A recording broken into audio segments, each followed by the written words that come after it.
រាល់ថ្ងៃចង់តែលើសំឡេងអូនប្រាប់ថាស្រឡាញ់បងប្រាប់ថាស្នេហ៍មិនចាក់កង្វល់ក៏វាមិនគ្រប់គ្រាន់ចង់តែលើរូបអូននេះ like I never heard that before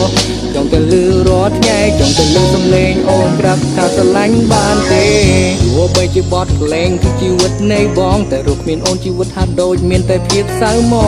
ងព្រោះតែរូបអូនជាភាពកក់ក្ដៅផ្ដល់កម្លាំងចិត្តហើយអាណិតចិត្តគិតពីបង Superman ជាបុរសខ្លាំងជាមនុស្សធម្មតាតែនៅនឹងអូនរូបបងជា Superman គ្រប់វេលា